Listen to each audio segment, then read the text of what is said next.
Well, we're back with the second half of the PowerPoints for the Progressive Era material, and I hope everybody is doing really well, and I hope everybody is continuing to look over the full PowerPoints that are available on Blackboard. Let me know if you've got any questions about any of that, because remember, all of those things, not just the recordings themselves, all of that stuff is going to be necessary for exams and assignments and our class conversations and Q&A sessions and stuff like that. So make sure that you're staying on top of all of that. In the last material, we talked about the Progressive Era sort of more generally, where it came from, what it was trying to do, some examples of things like muckraking journalism, things like the suffrage movement, and so on. What we're going to do in this section, then, is talk a little bit more about some of the political kinds of reforms that were taking place in the first part of the 20th century. And this is happening at especially the state level, but also local level and federal level. So lots of different changes and a lot of things that still exist in American political life today were or are a direct result of things that were going on during the progressive period. So really important kinds of stuff to help us understand, you know, the kind of America that we live in today in a lot of respects.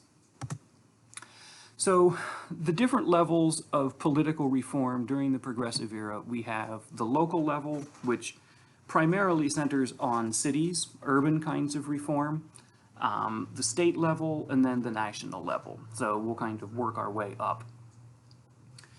In the early 20th century, political parties weren't necessarily the major forces in deciding political questions in the way that they are now, right? Today, the major parties, the Democratic Party, the Republican Party, are really, generally speaking, pretty influential in defining the boundaries of American politics. In the early 20th century, it was more fragmented than that. And so there were a lot of local kinds of party bosses and machine bosses who were really kind of guiding what politics were going to be like. And it was meant mainly as a tool to get people elected in order to trade favors and that kind of thing. So what's going on here is gradually the parties themselves start to expand their role in the political process as a way to try to limit the ability for these politicians at the kind of city level to manipulate politics for their own interests. And so that's one of the changes that's happening. There's also the introduction of the secret ballot. So prior to the 1890s, pretty much every voting sort of experience that people had was in public. So you would go to the polling place, there would be an enormous book that the person at the table at the polling place would have open with different candidates, and you would say who you're voting for that particular position or that particular election, and everybody would know it. So it made it really easy to be intimidated, it made it really easy to be bribed, because everybody knew exactly who you voted for and whether you followed through on your promise to try to vote for someone in exchange for a job or in exchange for money or that kind of thing. So the secret ballot is meant to try to eliminate some of that. There's the introduction of the civil service exam. The idea here being to take the ability to assign positions in local government and local bureaucracy away from the bosses themselves. So instead of saying, well, you know, I'm going to install so-and-so as sanitation director, and I'm going to install so-and-so as customs collector, and then they will owe me favors and we can trade those back and forth. Now it is, these people have to pass an exam to say, yes, I understand these kinds of requirements of state law, local law, I understand ethics, and I agree to abide by an ethical code. Hopefully then you're getting people who are qualified for these positions rather than just people who have been appointed to those positions as a kind of quid pro quo on the part of those political bosses. Some of this is meant specifically to improve the quality and the responsiveness and the appropriateness and the uprightness of the political process. So a lot of people are doing this just because they say, look, we want these things because the political system in the country right now is broken. We need things to fix it. We need things to make it more responsive to the will of the actual people that live in the United States. And so a lot of it is really a positive kind of a thing. But some of it is based in nativism, right? Some of it says, well, a lot of these political bosses are getting power by currying favor with immigrants who don't know any better. They're trading votes for jobs rather than voting on principle or voting on reasoned examination of the issues and the candidates. And so what we need to do is we need to limit some of the boss's power, some of the power of these machines, not just because it's quote unquote the right thing to do, but also because it will help us in our quest to reduce the amount of influence and power that immigrants have in affecting the future of the country, right? This is a nativist, anti-immigrant kind of response that definitely has a role to play in these kinds of actions. There's also attempts to limit gerrymandering, right? Gerrymandering is something that, if you're following American political conversation right now, is still something that people are concerned with and talking about. It's likely that it might never be completely solved, but in the early 20th century, it was still a very blatant kind of thing. It's pretty blatant today in a lot of respects, but basically this is the idea that whatever party is in power over a given cycle of when these kinds of decisions come back up to the front, whatever party is in power has the ability to draw districts, voting districts, in a way that will help it and hurt its opponents, right? And that's known as gerrymandering. And so trying to limit that is an attempt to limit the ability for one party to sort of unfairly manipulate who is going to be able to vote and how they're going to be able to, how their votes will actually sort of relate to the overall election process.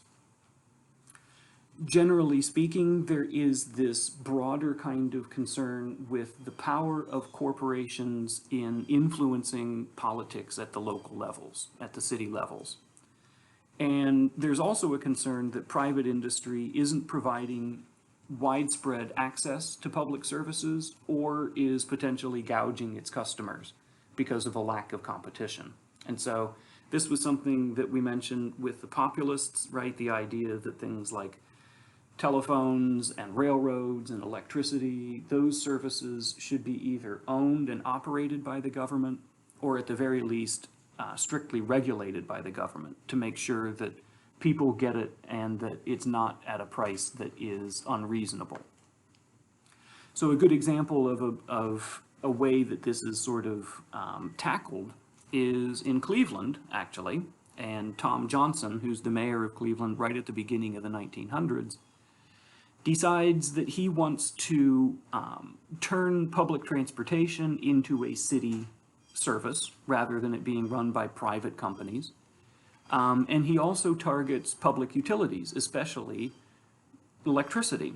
And Tom Johnson oversees the creation of Cleveland Public Power, which wasn't meant to provide all the power for all the residents of Cleveland, but rather to offer a lower cost alternative to the private power companies. And also, it's intended to expand service, right? Because power companies are only going to deliver electricity to areas where they can make a profit off of that. And Johnson and progressives say, well, that could potentially leave hundreds or thousands of people without electricity just because it would cost too much to run the wires out, or just because the company doesn't believe that it's going to make a profit. And so CPP was designed as sort of a model example of this idea that the government should step in to have a competitive marketplace so that the private companies in Cleveland who were producing and distributing electricity would now have competition so that they would be forced to potentially lower their overall rates, but also the idea that at a certain point, the government does have a responsibility to step in to make sure that everybody in a particular region has access to the same kinds of resources, regardless of whether the corporations choose to provide those sources themselves. So urban political reform, really significant. Just as significant is state house, right? The state level kinds of reform efforts. Excuse me. And this can be broken down into a handful of really, really important kinds of things that, again, still exist in most states today, including Ohio. And two of them deal with how laws get voted on. And the first is initiative. Initiative is a process by which the public at large can, through a series of required stages, can get a law put onto the books to be voted on by everybody in the state. So if I feel that I want a particular thing in the state of Ohio, all I have to do is have this law drawn up. I have to get signatures on a petition to prove that enough people in the state are interested in voting on it, that it will be worth the state's time to put it on the ballot.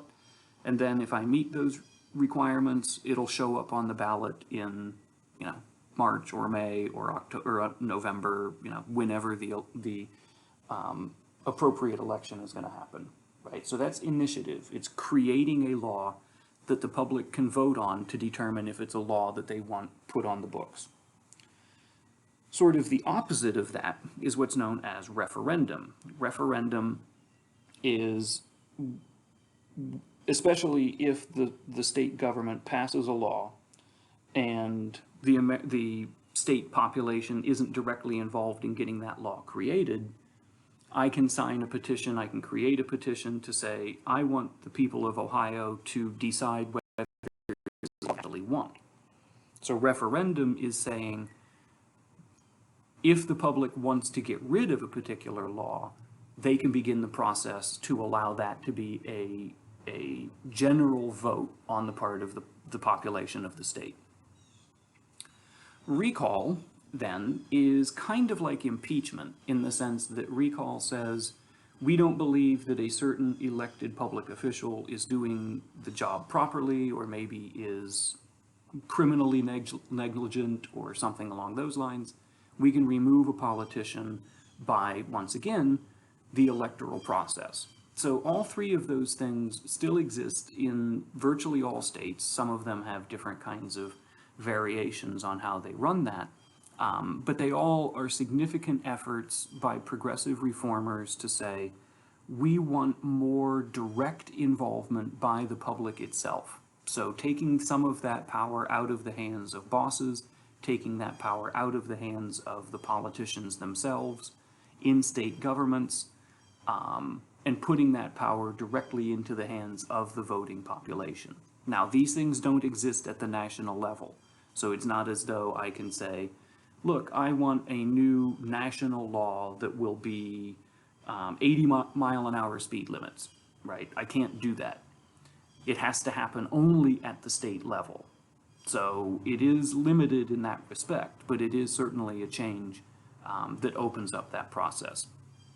One of the other things to move politics more in line with a more strictly democratic kind of thing is the introduction of direct primaries, right? And so basically that is, you get to choose the candidate that you think should run in the general election. So this past spring, there was the primary election for this coming November's general election.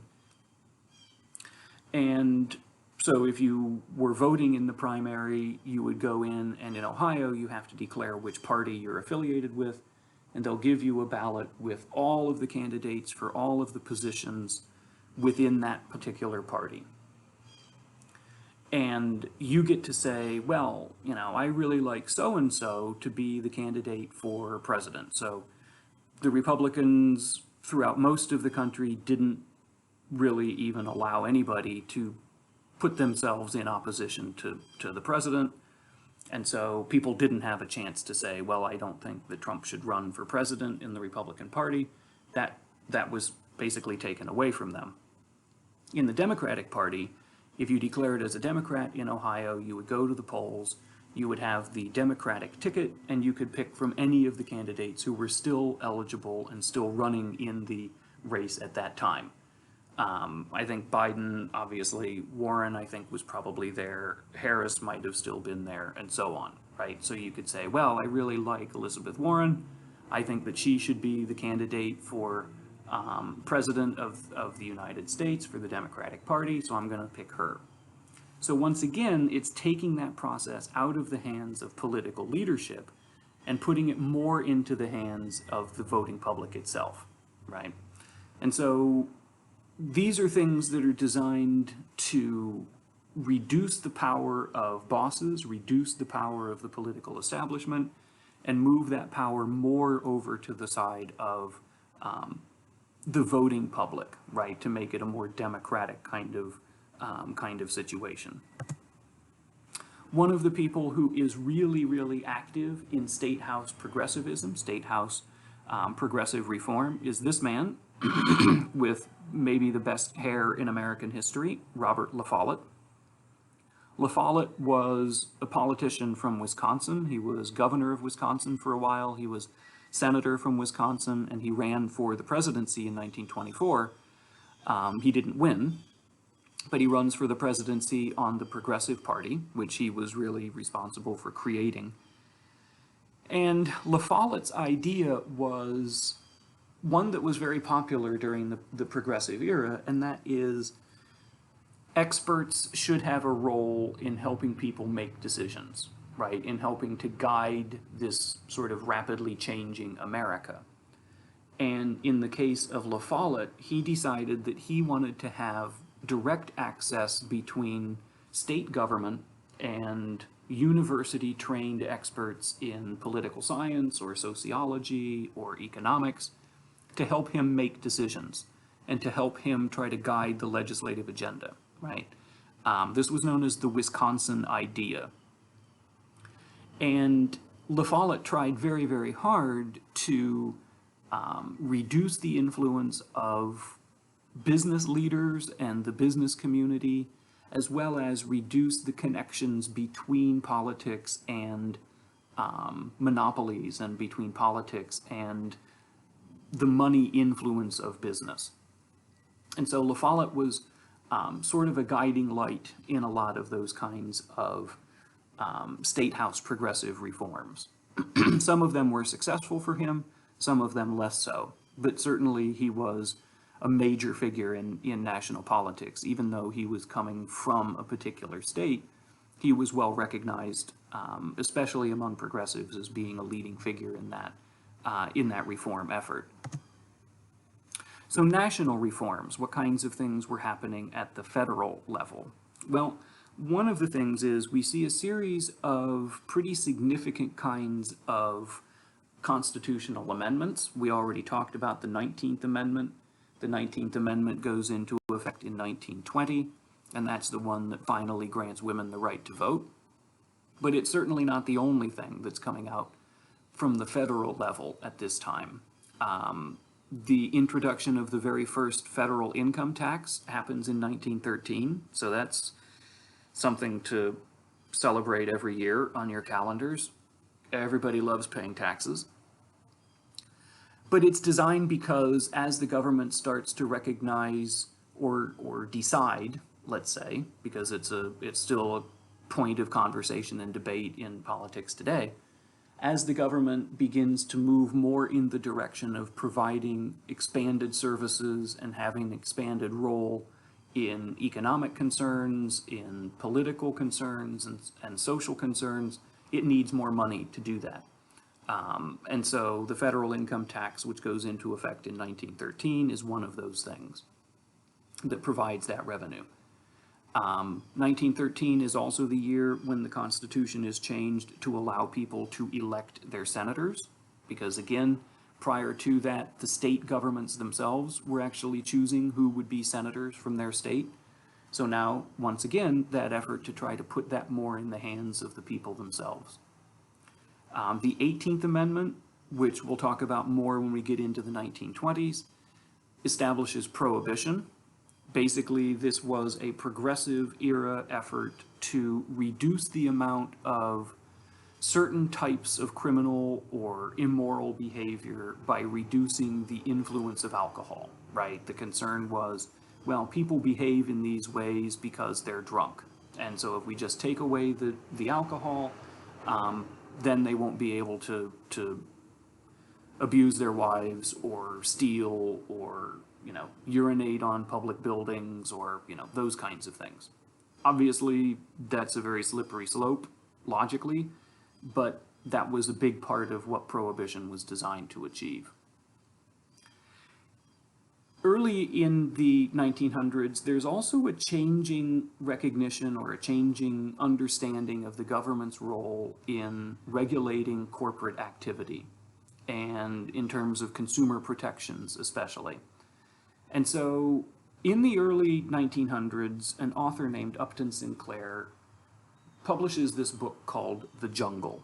And The Jungle is actually about the horrendous sort of life story of a Lithuanian immigrant family in Chicago, in and around Chicago. Upton Sinclair's purpose in writing this book was to encourage people to question the ability of capitalism to deliver the American dream, right? Sinclair decides that one of the industries that he's going to put this particular Lithuanian immigrant in is the meatpacking industry. And the American public completely overlooks or rejects Sinclair's socialist message and focuses entirely on the really disgusting kinds of descriptions that he uses in tracing the complete, almost lawlessness of the meatpacking industry, right? Rat droppings that make their way into sausages, acid that makes its way into food that people eat. He even describes a person falling into one of the vats and ending up being ground into meat. All kinds of really disgusting things. The president at the time, Theodore Roosevelt, reads Sinclair's book and is horrified. And the president then decides to push through Congress 2 different laws that are designed to regulate the operation of food and drug production. So this is where we get 2 different laws, the Meat Inspection Act and the Pure Food and Drug Act, which is really the first time when the government decides, hey, we can't just allow corporations to do everything and anything that they want, because if we do, they will abuse that privilege and they will do things that in some cases, at the very least, are disgusting and unacceptable from an ethical or a moral perspective. At the very worst, could potentially put people's lives at risk. And so this is part of this process, at especially the state and national levels, where we see a changing attitude, right? A changing understanding of the role of the government to be more accepting of the possibility of the government intervening in cases for the benefit or for the betterment of the American public. Obviously, this is still a significant point of conversation and debate. People on both sides, one says that's not the government's job. It's hampering the freedom of corporations and the ability for corporations to make money and hire more people, et cetera, et cetera. And others say the record indicates that if corporations are allowed to have free rein, that their concern isn't for the workers and it isn't for the consumers. It's more about making profits and securing those profits for themselves. You're free to decide one way or the other on that. The reality, though, is the progressive era is really the very first time when we start to see those kinds of shifting attitudes not just within the political world, but also among the American public, to say maybe it's okay for the government to step in certain situations and help limit some of those excesses in politics or those excesses in the economy. And one good way of kind of tracing this is antitrust, right? How do we tackle these monopolies that seem to be completely dominating the American economy? In 1890, Congress passes a law called the Sherman Antitrust Act that says, okay, the American Justice Department now has the tooth or the muscle to tackle these different kinds of trusts and monopolies, right? If you're using unfair methods to limit competition, to eliminate your opponents in the kind of economic battlefield, the government will now take those corporations on. It takes a little while before that starts to happen.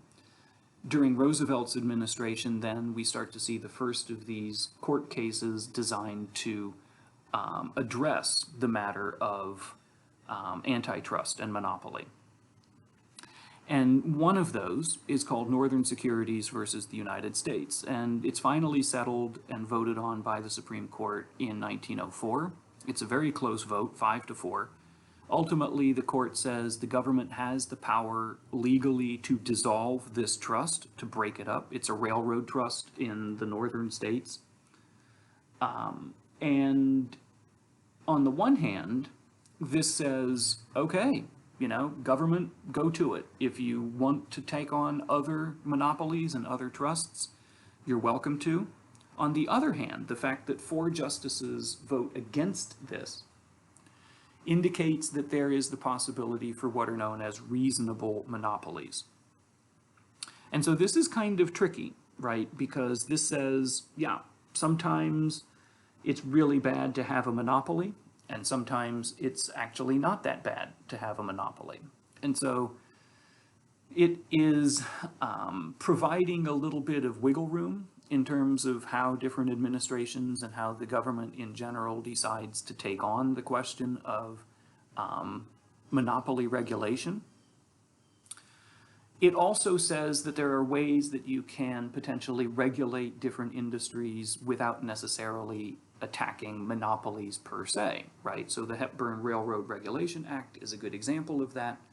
This gives a government agency, the Interstate Commerce Commission, the ability to oversee the way that railroads establish their pricing and their schedules, right? So basically this says, we believe that maybe this particular railroad isn't providing service everywhere that it should, as often as it should, or maybe they're charging certain consumers more than other consumers.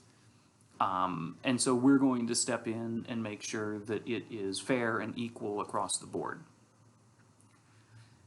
And so there were different interpretations of how antitrust and monopoly regulation should work. People like Theodore Roosevelt said, you know, sometimes it's a matter of not the letter of the law, whether a particular industry or a particular corporation is a monopoly. Maybe it's just too big for its own good. Maybe, on the other hand, a big corporation or a monopoly can be okay, right? And so there is not consistency from one administration to the next over what constitutes a monopoly that should be targeted or that should be broken up or dissolved. And so you have presidents like Roosevelt, President Taft, who is between Roosevelt and Wilson, kind of gets lost in there, which is ironic because Taft was like 325 pounds, so it doesn't seem like Taft would be able to get lost anywhere. But Taft sort of gets overlooked in presidential history because of just how huge a figure Roosevelt was and how almost equally huge a figure Wilson was. Wilson is also a progressive president, and Wilson oversees the creation of a couple of other entities to expand the government's role in consumer protection. That would be the Federal Trade Commission, which still exists. And it is designed to provide a mechanism for consumers to levy complaints against different corporations, maybe poor advertising or misleading advertising. Maybe it is the quality of the goods or services that are ultimately provided. Different states have their own kinds of consumer protection agencies as well. And all of those tend to draw from the 1920s and 19-teens and 1900s, right? They all sort of come about in that time period. Wilson also creates or oversees the creation of what's known as the Federal Reserve. The Federal Reserve is a network of banks scattered throughout the United States. They're kind of quasi-independent national banks that are designed to regulate the flow of money. They're also designed to establish prime interest rates to decide how much interest you're getting in savings accounts or how much interest your loan will be accruing and that kind of thing, right? Whether it's a mortgage or a car loan or home improvement loan or what have you, student loans.